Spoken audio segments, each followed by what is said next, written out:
When we left off last time, I had wrecked a perfectly good model by cutting a hole in the side of it. It was then primed and ready for paint. I've been overwhelmed with the interest in this build and am grateful for each and every one of you for helping me grow this channel in order to reach a greater audience. So to kick this one off, thank you. I'm truly appreciative. Be sure to stay with me until the end for an exciting announcement. Let's get to it.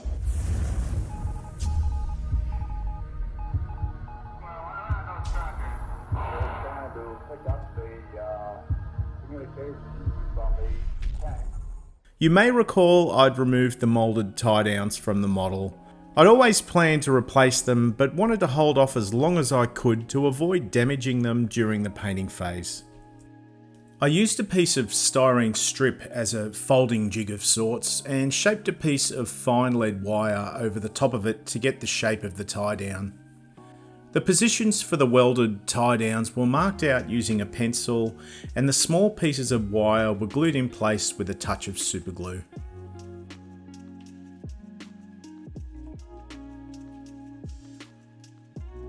When I initially reviewed this kit, I had my heart set on the predominantly green disruptive camouflage. However, during my research, I began to question the validity of that scheme. Again, I'll never deal in absolutes, but the fact of the matter is the majority of these early Hetzers had a spotted camouflage, or at least a derivative of the spots. Some were more obvious than others, but they were spots nonetheless. So given this new information, I had a change of heart about the scheme and chose to recreate the spotted scheme supplied in the kit with the 213 number on the side.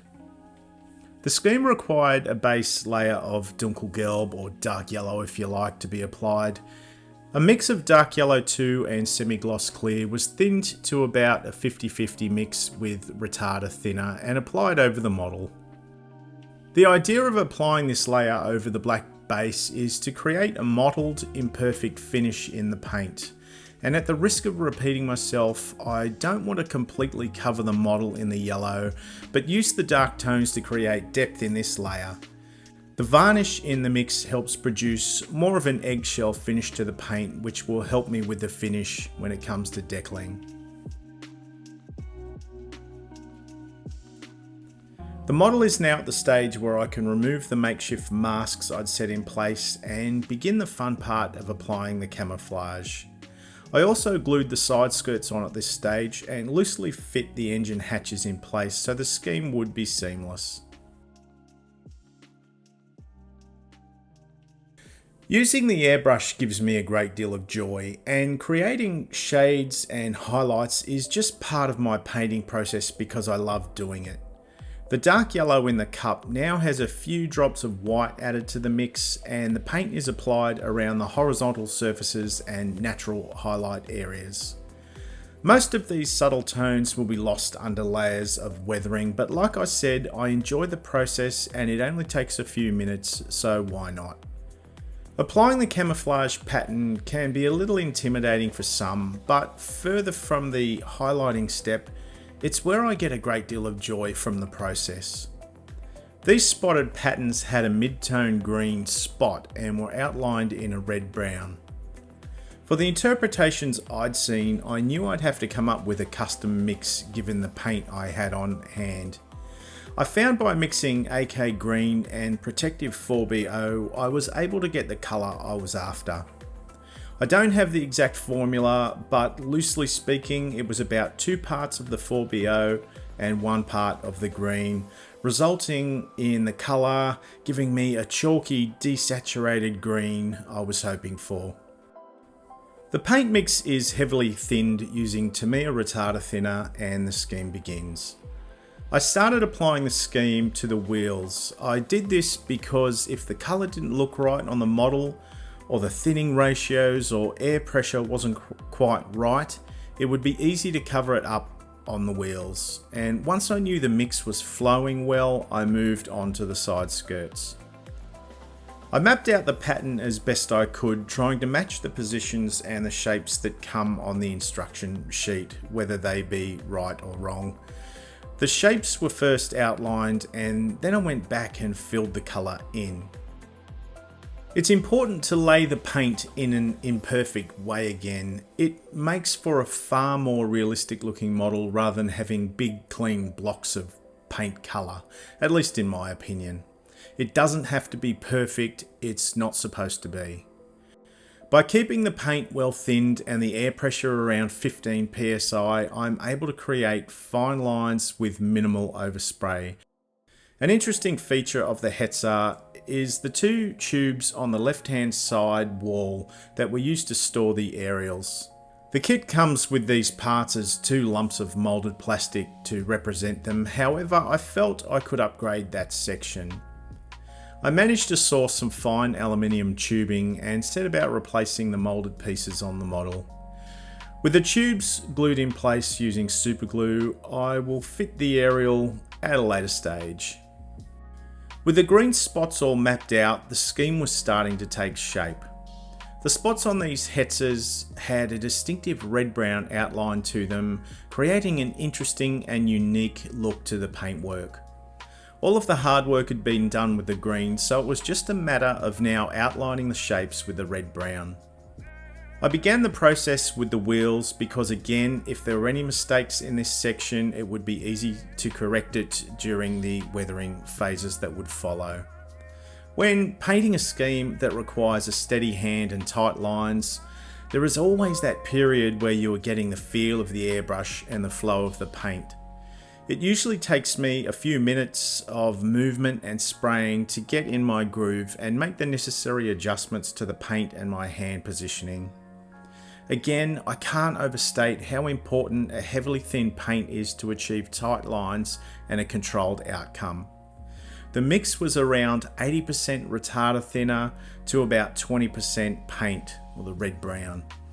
If the paint is too thick, it can tend to lead to overspray, and if it's too light, you can get spider webs and it will look runny as it goes down. There is a great deal of practice with this application, so it's just not about the paint. It's just the paint will determine how successful the result will be. The model then received a layer of semi-gloss clear varnish and was prepared for decals.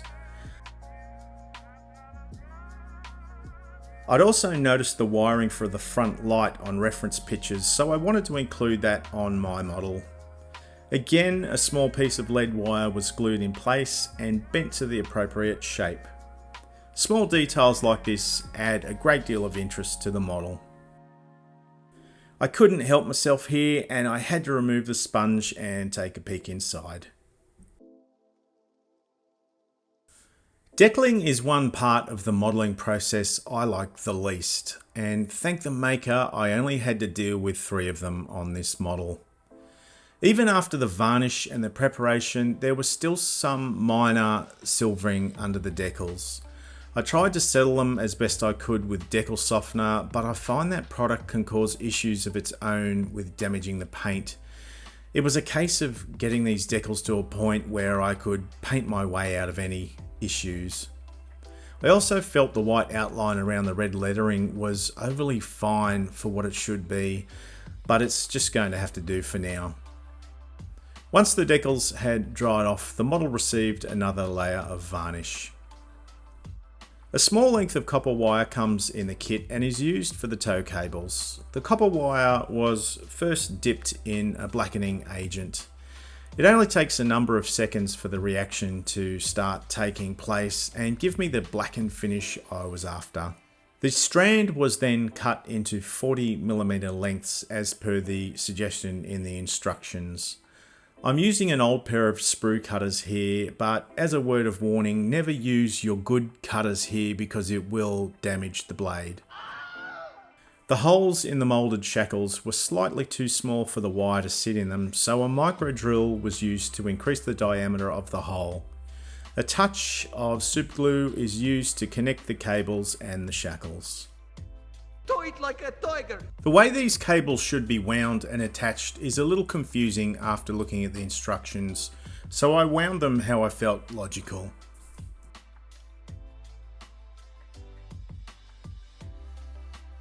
The details around the model are now ready to be painted using a mix of acrylics. The exhaust was first painted with a mix of chocolate and grim brown. The same colour was used as a base for the spare tracks.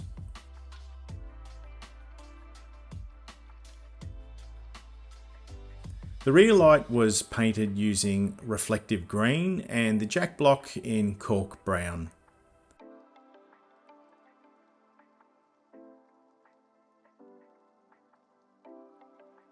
Whilst working on the details, a piece of stretch sprue was threaded in through the brackets and the tubes that I had applied earlier to represent the aerial beautifully. I wanted the cutout in the side of the model to be obvious that it was indeed that, a cutout. Many museums who display vehicles in this way often paint the exposed edges in red, and that made sense to me, and I proceeded to paint the edges of my cutout in red. Moving back to the exhaust, and it was time to create some rusty tones using orange rust and rust from Vallejo. They are water-based acrylics, so by diluting the paint and applying it to the part, I'm able to create random tones and textures in the finish. I am trying to use the two paints in unison in the hope that they will work with the darker undercoat and give me the look I'm after. The same colour palette is then used to create variation in the spare track links. I didn't want to chip the model up too much, but a refined application of chipping can add character and credibility to your model. Chocolate chipping is an AK Gen 3 acrylic colour and is applied sparingly around the model using a sponge chipping method. I'm focusing on corners of hatches, the wheels, and other logical areas that would suffer the greatest wear. For the areas I couldn't reach effectively with the sponge, a fine brush is used to hand paint the damage. It was a particularly hot day in the model studio, however, and this was a particularly painful process trying to get the mix of paint right. But by adding chipping to things like the embossed high points on the track guards, you are able to tell a story around the model and create minute details that will enhance the finished model. Some lighter superficial scratches are then brush painted using a mix of buff, white and a glaze medium. I want these scratches to be almost transparent so they simulate scuffing to the paintwork rather than it stripping it off. It's tricky to maintain the fineness in the brush stroke, but the technique is adding yet another layer of depth to the model. The glaze medium is helping create that semi-transparent look to the paint.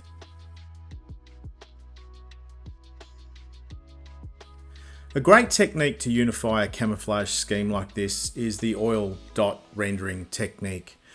I'm using a few different colours to achieve some variation in the paintwork.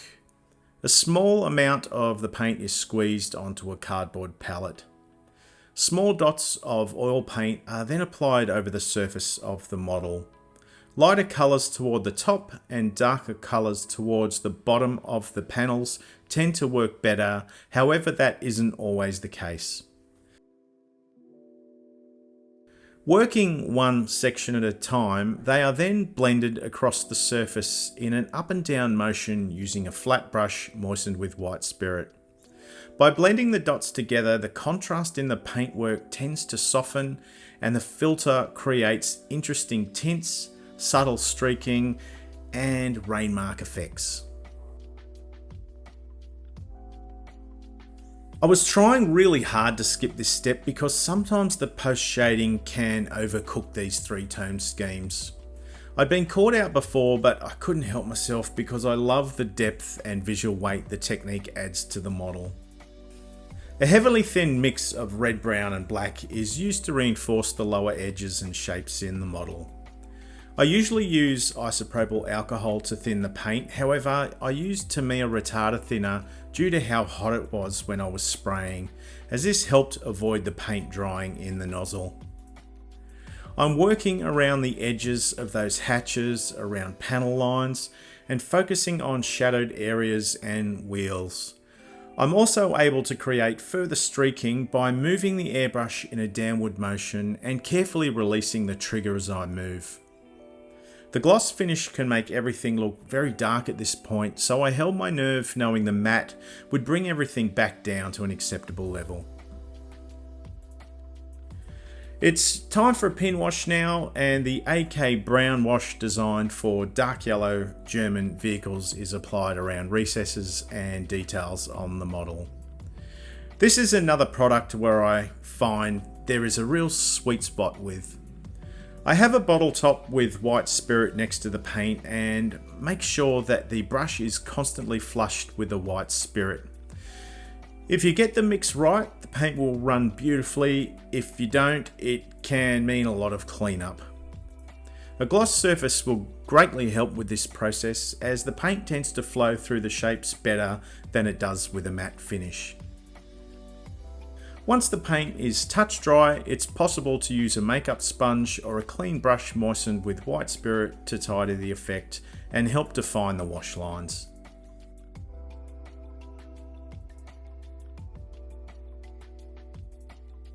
I'd reached a point in the build where I could start attaching the various hatches around the model.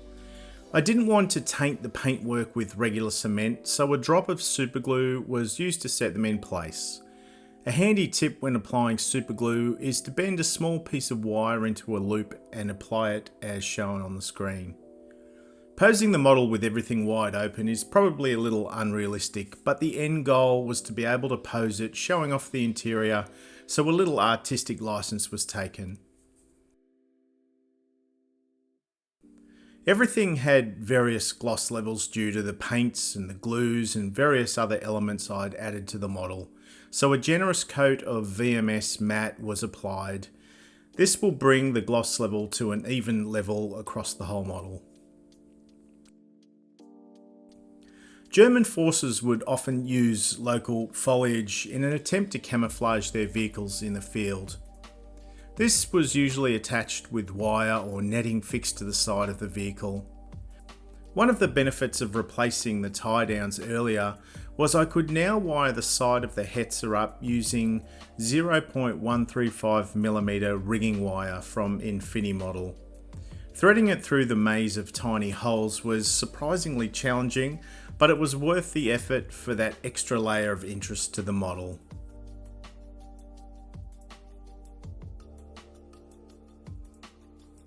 With all of the hatches open and exposed, the opportunity to add stowage was limited. I had a couple of pre-weathered chains from AK Interactive in the stash and figured it would make for an interesting detail over the model. A length of chain was cut and draped through the shapes over the track guard. A couple of drops of sand and ballast freeze holds it in place once it's dry. XF57 buff is thinned heavily and sprayed around the wheels and lower edges of the model to represent my first layer of dust. I'm mindful not to be too heavy-handed because I'm not wanting to lose that scheme I put so much work into. And I've said it before, but pigments are one of my least favourite things to do, but a very powerful tool in the arsenal. A mix of European earth and Russian earth are applied dry around the wheels and tracks. A large brush loaded with white spirit is then touched around the part, allowing the fluid to migrate through the dry pigment. This will allow the pigment to settle on the part once dry, and it looks pretty horrendous at the moment, but it'll come together once it all dries out. The same pigment techniques are then used around horizontal surfaces to help build up the organic look of debris around the model. After about 12 hours, the white spirit had dried off to a point where I could start correcting the layer of pigments. This is easily done using a makeup sponge to remove the build-up you no longer want. Because I only used white spirit as my binder, it's pretty weak and allows for this type of manipulation. Earth-toned enamels were now used to create another layer of weathering. The enamels are used in a couple of ways. Firstly, as a wash around the wheels and some of the lower sections of the tank.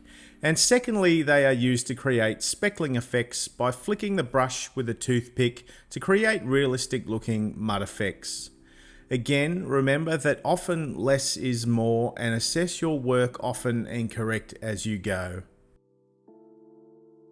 Any rogue splashes can be easily cleaned with a brush and white spirit. Moving the paint in a downward motion also creates interesting streaking in the finish.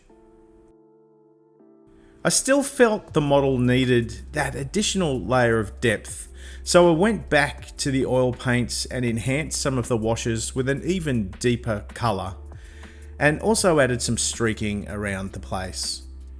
By applying a small amount of the oil paint and then dragging it in a downward motion using a flat brush moistened with white spirit, I'm able to create subtle streaking effects that will greatly enhance the look of the model. Finally, the remote controlled gun and the high points of the tracks are polished using a gunmetal pigment and a silicone brush for the most part, as well as the tip of a graphite stick. And with that step complete, I think my Hetzer is just about done. A few years ago, I vowed never to build a full interior kit again, simply because of the amount of time and effort that goes into them. Planning is essential, and pre-painting and build order is crucial, usually for minimal reward once complete. It was for that reason I wanted to take this model to a place where I could at least showcase where all those countless hours went. The accuracy issues with this Hetzer range have been well documented, but realistically nothing that can't be addressed if you choose to do so. In terms of a model, this kit has truly been a pleasure to build. The detail in the parts and the fit was pretty close to being perfect, which hasn't been the case with the last few interior kits that I've built. It's been a modelling marathon of sorts, however being able to share my journey with you here on the channel helped motivate me to push my limits and hopefully inspire you to build your own Hetzer. For those of you interested, the scheme on this one may give you a clue as to what the next build series is going to be. So pop your guesses down below. If I've added some value, please smash that like button and subscribe. I've set myself some big goals for this channel and I need your help. Comment below whether that be good, bad or indifferent. It helps our community grow and connect. Remember guys, this is the greatest hobby in the world. Share it with your family, share it with your friends, and let's be proud of what we do. I'll see you soon.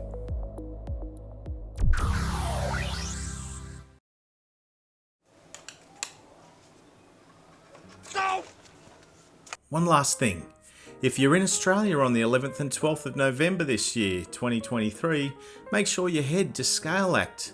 I'll be doing a demo there along with some other incredible Australian modelers. You won't be disappointed. Make sure you say g'day. Hope to see you there. G'day, mate.